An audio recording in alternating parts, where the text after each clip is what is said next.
But if you hook them, now you have to tell them what they're going to see, and you have to promise that. If you don't promise that, if it's like clickbait or rage bait or something, they're not going to stick around and they're not going to trust you. And in the military, trust is very important in our career.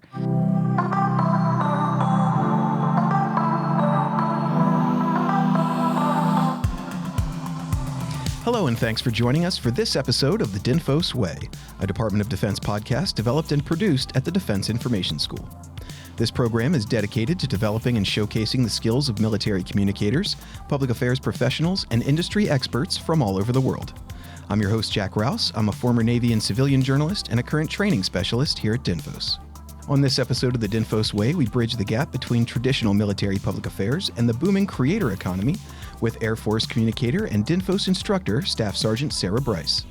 She joins us today to talk about how she balances her service as a military communicator with a highly successful career as a professional cosplayer and content creator. We dive into how the foundational skills taught at the schoolhouse translate to massive social media engagement and uncover specific strategies military communicators can use to build authentic, thriving digital communities for their units. Sarah, thanks for joining us. Well, thanks for having me. I'm happy to be here. Finally, about less than a week before I move. It's crazy that you've been here so long and you've been like a fixture in the hallways for the longest time, and now you're getting ready to leave. Oh my gosh, I'm like a walking monument. Yeah. That's how I feel when everybody leaves, though. It's just like so sad to see my friends go, and you guys are all here for so long and play such an important role in all of our lives that it's just sad to see you go. So I'm glad that you could be here today before you leave. Yeah, I love being here so much. I actually extended a year, so I was supposed to be here for 3 years, and I was like, let me do an extra year. 4 years, longest I've been anywhere. A lot of people try to do that because they just love it here. I guess that says a lot about the schoolhouse. So I really do like to teach, and I really like to learn as well. I always learn new things, since this is like the hub of where new information comes out of for a career and for like the future of social media in the military. Yeah, for sure. Speaking of which, that's kind of what we're here to talk about today. Before we dive into that, though, tell me a little bit about how you got here, you know, your military history and sort of your experience in social media and how all that brought you here today. Well, this was my dream job. I waited around in the delayed entry program just to become what is now public affairs, but was a broadcaster in the U.S. Air Force, which means I got to do all the cool stuff. I got to go around the world and interview people in like Bangladesh and Indonesia. I got to the Kingdom of Tonga. I got to like do so many cool things. Interview people on radio, kind of like this. Radio twice. I got to be radio. I got to do news desk. And every time I went somewhere, I was also in charge of social media posting. So I really got used to doing that stuff. Even before there was a lot of hard and heavy regulations, I was always pushing to see what I could get away with. I recommend, but also don't recommend doing that, depending on how patient your leadership is in the military. Because I definitely would push them to see when they would say no for, you can't do that on your radio show, or you can't post that on social media. Well, to be fair, 2009, 2010, 2011 was much earlier time in social media. So I would say we're pushing the boundaries across the board as communicators and seeing what we could and couldn't do. So, you know, that's led us to where we are today, I would think. Oh, for sure. And you can still go pretty crazy as long as you know the rules and you step on that tightrope of what you can and can't do. Same as what we'll be talking about later about what I do in my hobby/side gig in social media. Yeah, for sure. So you said you were interested in communications, and that's what, as a younger person, and that's what brought you into the military? Yeah, actually, I came in kicking and screaming almost. It was a dream job later on in my life, but the very first time I ever had interaction with a camera, I went to the Strawberry Festival in Virginia Beach, and I sat down behind this news desk for kids, and I read the script, and my parents looked at each other, and they're like, wow, Sarah, do you want to do this for a job? And I'm like, no, I want to be a marine biologist. So I went to... Don't we all? I did too when I was 9 years old. I wanted to do so many things. I went to college for nursing and all that stuff, and it just wasn't for me. Wasn't ready for college. I like the idea of helping others and nurturing them, but man, I don't want to learn every vessel of every part of the body. I can't stand that stuff. So how did cosplaying and how did your social media presence sort of develop and evolve as you became a communicator? They evolved at the same time.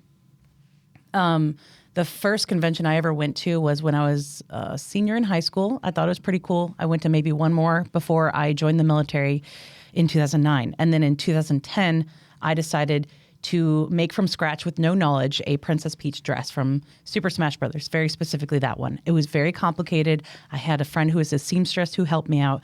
Both of us were like, you're getting married in this dress, because we sweat, we bled, we cried over all of this. And little did we know that that was pretty standard for the cosplay community. You will hate everything and bleed over every single costume you make. Seems to be a familiar theme to some of the people I know. So that also, when you started doing that, is that when you developed your own personal social media channels, or how did that come to be as well? Yeah, I started creating like a social media channel because I had so many cool photos of every costume and I didn't know what to do with them. So I started posting them originally on Facebook, which was pretty new at that time. I think in 2007 is when it became public and not just for college students. So I don't know when the military had started doing Facebook, but I started posting Facebook first, and then eventually I did Instagram, but it didn't really blow up. I was just posting for me, basically, to just push photos out of, look at all this cool stuff I've done. Then when I started catering it to other people is when it got more and more interesting for, obviously, other people. That actually happened closer to like a year or two before COVID is when I really started blowing up on social media. And then COVID really just extended everybody's online presence because we are all chronically online. Yeah, for sure. And so tell me about what your social media presence looks like today. Oh my gosh. Well, my biggest following is on TikTok. I have over 600,000. Followed, I think actually my YouTube just overcame my Instagram. 178,000 on Instagram. YouTube is 123,000. Yeah, but, so pretty big. Yeah, pretty big. YouTube actually makes the most if we're talking about like AdSense and stuff like that, but I'm not really concerned about it. Mm-hmm. If I was into marketing myself and like selling merch and all that, maybe I would be more concerned about it. But at this time, it's just fun. I think maybe in the future it could be something else. But I'm focused more on my career at the moment. For sure. So you've been here for 4 years now, which is great, and you've spent a lot of that time in MCF and helping future communicators. How did teaching the fundamentals of what we do to students refine your own approach to content creation and what you do? Well, I found out what I lacked in an instructor, especially early on, was like making sure that the students' questions were properly answered and that I understood what they were asking. It's almost... You could say almost a refinement of understanding my audience for posting. So how does teaching make me better at social mediaing? Yeah, for sure. Well, there's definitely venues of like learning what algorithms to look at, or like places and websites that you can go to find trending hashtags that I wasn't as aware of when I got here because I was just doing my own thing. I was just doing Sarah. I wasn't as concerned about those things, but there are things in the lessons here at DINFOS that give you further support links for furthering social media or finding a trend you want or finding ideas for videos. Yeah, for sure. And as we have sort of moved into the future with all these new techniques and stuff, have you seen any things that we've needed to sort of fill in the gaps of, or pieces of information that we've sort of had to add in because of your own experience and knowledge? Oh, yeah, for sure. So I'm also known as a subject matter expert, or SME, on social media at DINFOS. In fact, I have like one of those little black pins that they give you if you're a SME. And I'm a social media and a video SME. But one thing I've noticed with military social media, at least at DINFOS, is they didn't hammer it down as much. There's a very small section that everyone had to learn. And I'm really excited for the new course because they're incorporating it more into social media posting constantly and using it more and more, using hashtags, understanding how to put commander's intent into your posts, but still make them fun. Hopefully that'll be more hammered into the students going forward. I would argue, and I'm a little biased, that social media posting is one of our biggest weaknesses and things that we need to work on, because you can make the coolest thing in the world, but you're hiding it in a corner of a room that no one's ever going to see. You're putting it, sure, on divots that news places can see, but they're not always going to see that. How are you going to push it out? How are you going to find people who want to see this content? So social media, using your hashtags, using your metadata, reaching the right audience, knowing your voice, knowing your audience, knowing which platform to put it on. The answer is everyone that you can put it on. That's my answer. That's so important to getting our message out. And it's really devastating to me that people don't do that. You spend hours and hours and hours on this article or this video story or this graphic, and no one's going to see it. Why are you even doing it? So let's dive deeper into that. You just specifically said one thing to do is absolutely put your stuff on every platform that you have access to, or every place that your unit or your command allows you to post, as long as it's relevant to the subject matter, which is you should absolutely do. Give me some other tips and strategies for ways to engage our audience. Well, one thing I would like to say is if it's something like news related, like it has to be happening now, hey, this gate is closed or something basic like that. Yeah, you'll put it on the appropriate platforms to get it out very quickly, like Twitter or Facebook for where people go for their news. Well, I am glad that we teach this thing at DINFOS. The stopping power is very, very important. Like the first few seconds of anything is what stops someone. If they're scrolling through Facebook, it'll autoplay videos, same with Instagram and most other video platforms. But what is going to stop them from scrolling past you after 2 to 3 seconds? Because everyone's going to be just mindlessly going through videos from time to time. What's going to stop them? So the first few seconds, very, very important to hook them in.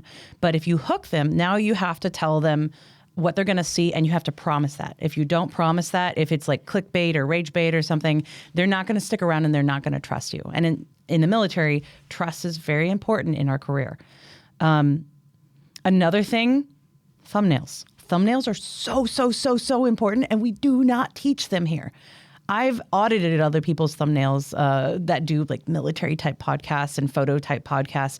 And a lot of times it's just a text on the YouTube thumbnail. I don't want to see that. I want to see people's faces. I want to see their expressions. I want colors. I want outlines. I want shadows. I want big, bold arrows and text of like, you won't believe what happens next. And you have to deliver that. You can't just say, you won't believe what happens next, and it's just like a fake prank. Yeah, absolutely. So of all of the different content that you see all the time, which of the services do you think is doing a particularly good job? Or is there anything that you can point out in particular? Oh, yeah, the Marine Corps. Yeah. It's 100%. I had a feeling you were going to say that. Yeah. And what is it about the Marine Corps stuff? Okay, well, one, we have a graphic on the wall at DINFOS of the following count of the Marine Corps, and it is head and shoulders above every other branch, because the Marine Corps is like, we do hula stuff, we do shooty bang bang, we do cool stuff, we can do running through the mud and like gripping our weapons and like gritting our teeth, like, rah, Marine Corps, right? That is what they do, and everybody knows it. So that's what they deliver across all platforms. Like the Air Force is a little bit more. We do air support and we do air superiority, and we send our officers out to fly the cool planes and do the cool stuff. But there's more to us. Like there is so many people who support just one aircraft. It's all these other jobs. But we don't do as many shooty bang bang hula stuff as the Marine Corps does. And the Marine Corps just really, really leans into that, and all of their stuff is just grit. As one wise Dwayne "The Rock" Johnson said, it's about drive, it's about power. We stay hungry, we devour. And that is very much what the Marine Corps does on social media. Yeah, no, they're extremely popular, and for a very good reason, because the things that they post are interesting and exciting and visually, visually interesting, right? The people want to see the things that they're doing, and the things that they produce are interesting. They are also kind of famous now for those 30-second clips or for the shorts that are becoming really popular. Do you see a big future in that? Should we be investing more of our time in those short-form clips, you think? Yes, I really wish the military did more shorts. That would be so great. What you can do with shorts is you can direct them toward maybe a longer version of that, kind of like hooking them in through shorts, which shorts can get a ton of views from strangers, and you can, on YouTube at least, do related videos so they could click next and it'll be the full video. I really like shorts. I really like anything super, super short that keeps the attention of the next generation, because we want to recruit them. Shorts work for me too. But anything shorts on YouTube, I think, are now 3 minutes and under. So they're a little bit longer than they used to be, which was a minute. And I think before then, 30 seconds. But a little slice of information to get people more interested would be great. A wonderful soundbite of someone when they're mic'd up and they're working on an aircraft and they're like, oh my gosh, you wouldn't believe what just happened in this aircraft. As long as it's like copacetic, as long as it's OPSEC, yeah, we always as long as there's no security violations and stuff like that. You got to know your rules and regulations first and foremost. I really wish we did shorts. How important as a person who is managing social media pages to understand sort of the algorithm and how it brings people to your pages and how best to affect that? Well, going into the algorithm is like an extra layer of work that some people just don't have the time or the patience or the knowledge to do. Maybe they're put into this position and it's not their passion, which is unfortunate because passion really drives how well you can do on social media. For those of you who are like, oh, I'm not very passionate, there are there's mathematical algorithms and stuff too that you can look at. And it's just more work. It's looking at the trends and saying, okay, this time of day is a good time to post, or this length, or we lose people around this marker. Why? There's ways that you can go back on a video that you thought was popular and see when they dropped off. And then you'd have to go through it and think about why and how you can improve in the future. And then you'd have to train your people under you. So that's a lot more work on top of being a public affairs officer and doing your other military required jobs, which is a lot more than people outside of the military realize we do. We have so many additional duties on top of our normal job, on top of doing like PT and everything else. I know the Department of War now said that we do PT 5 times a week, which might be more than other people did before. So it's more of our time. So the question is, how well are you going to manage your time to get the algorithm? Everyone should be looking at the algorithm because otherwise you're just posting just for yourself. Yeah. And again, being in charge of some massive social media pages, are there any metrics that you look at in particular you think are really important for people to concentrate on, especially since it's, like everything else, we've got that time investment to spend in it? I would look at your current audience. So a lot of times it'll tell you the gender, the age. There's some other things too. I really wish they did more psychographics and demographics. Sure. Because psychographics, which is like what people are passionate about, what sports team you like, what's your faith, what kind of food you like. I mean, that's a huge invasion of privacy, but that actually drives people a lot more to move or to think or to change. Yeah, I feel like that's probably illegal though. So I don't know. There's some big companies who use psychographics, but if we could have more analytics on our audience, that's always super important, knowing your audience. And then if it flops, maybe your men 29 to 35 or something just really don't like that type of content that you posted. Maybe that's more for younger women. I can tell you a lot of my posts is more geared toward artistic people, and a lot of my fans are women too, which you might be surprised at because it's a woman posting online type thing on Instagram, especially. You get a lot of men looking up women on Instagram, but mine is a lot of younger audience than me who are artistically inclined. So high-profile accounts inevitably attract negative comments or trolls. Oh, yeah, for sure.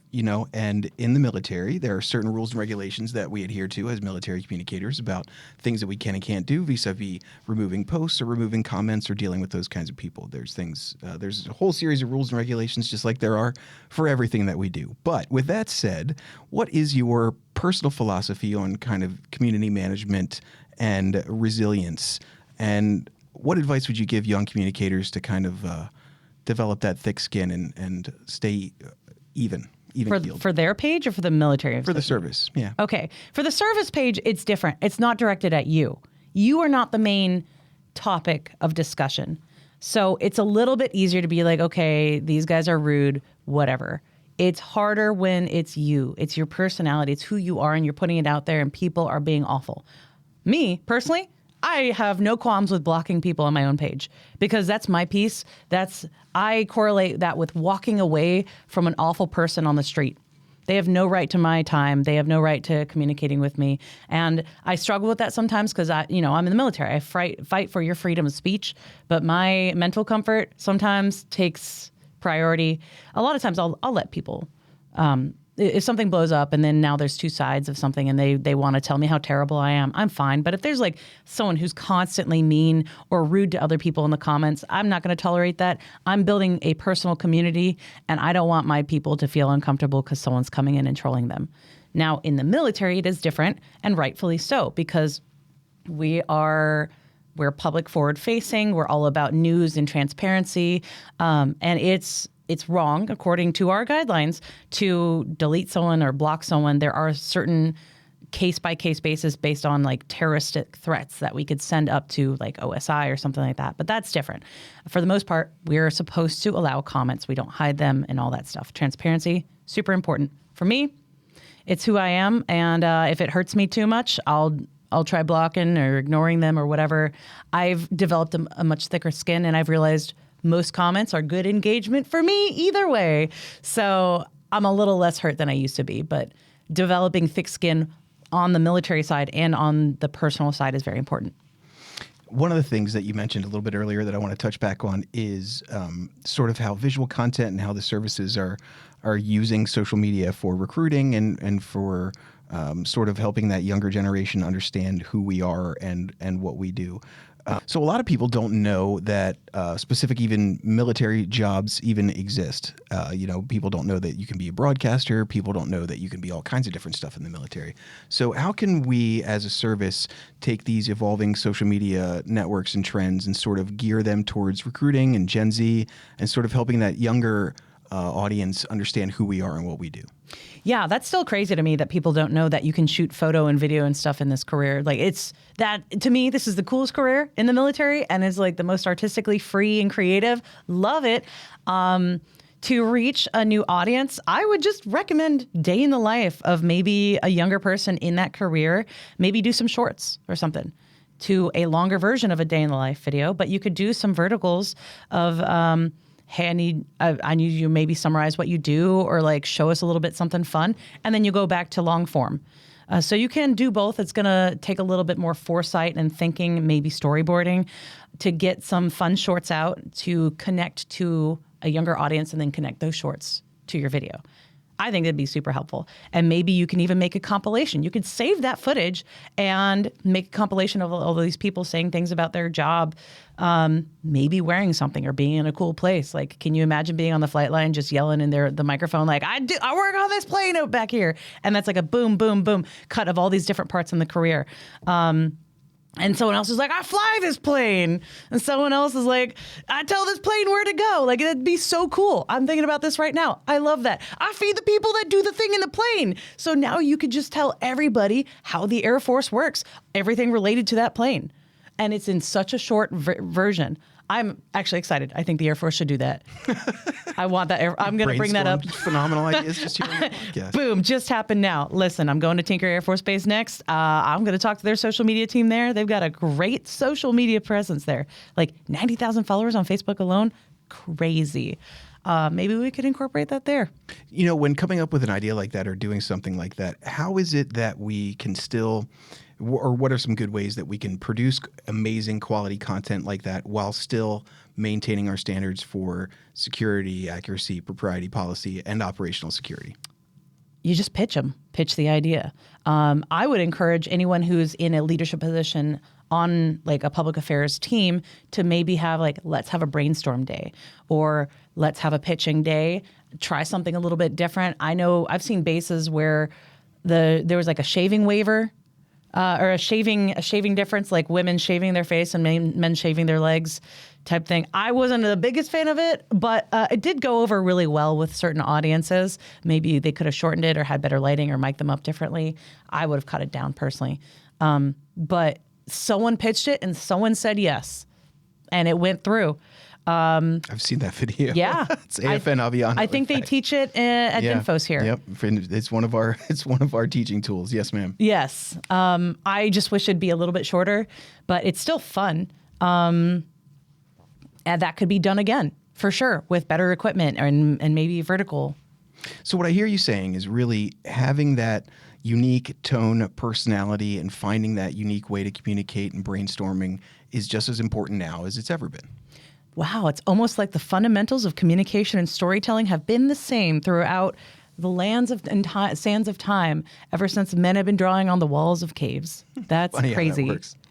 Yeah. So with this future of the newly announced genai.mil website and all of these other tools and techniques that are being presented to us in ways that we can create content, what do you see as you look towards the future of our career field? Do you think that those fundamentals are still going to be as important? Do you think there's new skills and techniques that we'll have to think and worry about? Or what do you think about the future? Well, I don't know what we should worry about yet since the machine hasn't had like an uprising yet. I will say with AI, it helps me think about like my ideas. It helps me sort and organize my jumbled brain. So I can throw out all my brainstorms and all my notes, and it does help sort it. Doesn't mean I'm not looking through all my notes and quality checking, but sometimes it helps me verbalize what I'm thinking in a more cohesive way. Because a lot of artsy fartsy people tend to be like, ooh, up in the air. That's just how we roll. It helps me organize my thoughts, sometimes generates ideas or gets the idea brain juices flowing. I like to think for myself because I like it to be genuinely me. But I almost see it as like bouncing ideas off someone else where you can build on each other sometimes. So it's not like it's the end all be all. I think it can be assisting. As somebody whose hobby in social media presence is very artistic based, I tend to just cringe a little bit at AI art and all that stuff. I don't like it as much. The community in the art department just doesn't really like AI art so much. So we've talked a lot so far about DINFOS and our instructional techniques here and some of the things that we do as students. I just want to concentrate on you for a moment because I think there's some really specific things that the students ask us in class that you can answer for us, right? Shoot. And so one of the things that the students are constantly worried about is being in the service and having their own personal social media presence and the conflict that could arise there, right? Because there are certain rules and regulations that we have to follow and certain things we have to do, right? So as a person who's both in the service and has this massive social media presence, tell me some of those things that service members need to do to make sure they stay safe, that they're doing the right thing, that they're following the guidelines, because that's some of the questions that we always get is how do you manage both things?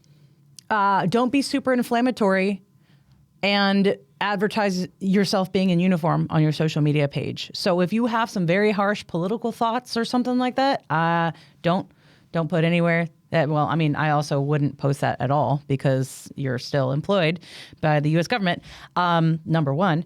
But number two is like if you're doing some really questionably illegal things, again, don't post that. That's some really basic stuff. You can, if you want to do like a prank channel or something and everyone's willing, sure, you could do stuff like that. If you are making money on your social media platform, for instance, I do make money just by existing, like I get ad revenue and stuff like that. Don't try to pawn things off while you're in uniform. TikTok Shop, I have seen 3 or 4 military members in uniform advertising something from TikTok Shop, and I have the screenshots and the videos to back them up. I am more than willing to tell your leadership. I will do the one who's tattletelling because this is my profession. I know exactly what you can and can't post. I know where that line is. I am a professional social media tightrope walker. I know where the line is. I will never step over, and I will get you if you're walking over it because you need to learn a lesson before you cause some major damage in the military. So yeah, oh no, she's tattling. You're causing damage. You're literally like going against all the things that you raised your right hand for. Don't do that. I've seen people pawning their own personal products too while in uniform. All kinds of stuff. Talking about other service members in uniform. Don't do that. So watch what you do in uniform. If you want to do TikTok Shop or something and you're out of uniform, that's okay. It's okay. Just don't. Anytime you're wearing the uniform, someone's going to assume that you represent all of the military and what they think of. And that's not you. You are not the professional. The one behind the 5,000 microphones and 10,000 cameras on the podium talking about something official, that's the one who can talk for the military, not you. Excellent point. Yeah, that's definitely what we tell them in large part. Is that you've got to stay safe, right? And you've got to remember that if you have a personal social media channel and you're talking about your own personal things, that you've got to separate your service from your personal beliefs and your personal behavior, right? Well, okay, so there's one guy called Mandatory Fun Time. I don't know if you know of him. He does military comedy. He, for the longest time, and I think he still does, will do little skits in his car in uniform, and he'll talk about military history. He's very good at getting away with it because some of the things I've seen him do, I'm like, this is probably towing the line for what I would be comfortable posting while in uniform and while talking about active events going on in history with the military.